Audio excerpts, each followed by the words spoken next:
Hello, I'm Calvin Ramsey. Welcome back to Ramsey Recap.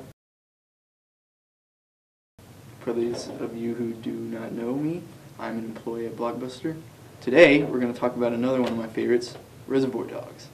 Reservoir Dogs is, if you don't know, director Quentin Tarantino's, I think it's his first endeavor. He was like living on couches and stuff. If what I read was correct, he didn't have a lot of money to do this, but it is like a cult classic. Anyways, it starts off pretty crazy. Reservoir Dogs starts off with Tim Roth. I think I was thinking of Eli Roth, which is not Eli Roth. Tim Roth is in a car with Harvey Keitel, and he's like shot, and he's screaming because he got shot. Well, then they go to this abandoned warehouse, which is like their meeting point of all the guys. So what happened is there's this big diamond heist that was supposed to go down. Everything you see is like post diamond heist. This is so hard.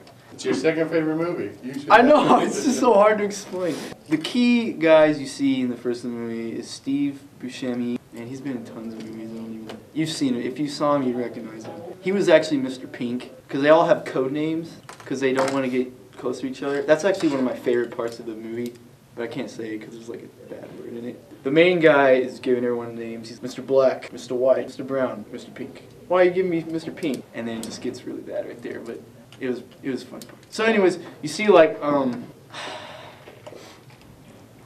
pretty much everything went wrong. The cops apprehended them. One of the dudes got shot. Actually, two of the dudes got shot. Quentin Tarantino was Mr. Brown, and he dies, which is kind of ironic. So you come to find out that there's an inside man who was like working for the cops, infiltrated their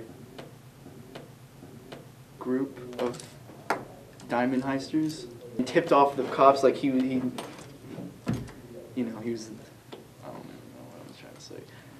So you're trying to figure out like which one of these guys is the rat. But then like some crazy stuff happens. I can't remember his name. One of the guys is left. They come up, and one of the dudes in a cop car comes up. No.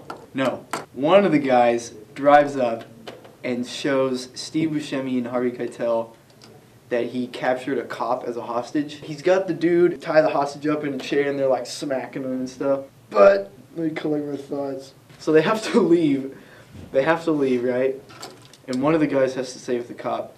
So he like pours gasoline on him and all this crazy stuff and cuts off his ear. But something happens, like they come in, he doesn't get on fire. That would have really sucked. But then you find out at the very end, Tim Roth is the rat. And Harvey Keitel care for him. Criminal rat. At the end, he's got Tim Roth in his arms dying, but he knows that he's been betrayed by this dude that he's been caring for, and he shoots him. Should I say anything else? Kind of like Donnie Darko, it's got a great soundtrack. That part where he's cutting off the dude's ear, I think they're playing a song by Steelers Wheel. What is that song?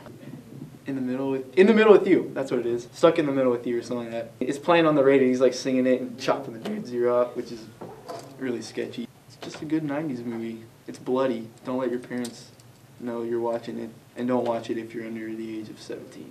That was Reservoir Dogs, and this is Ramsey Recap.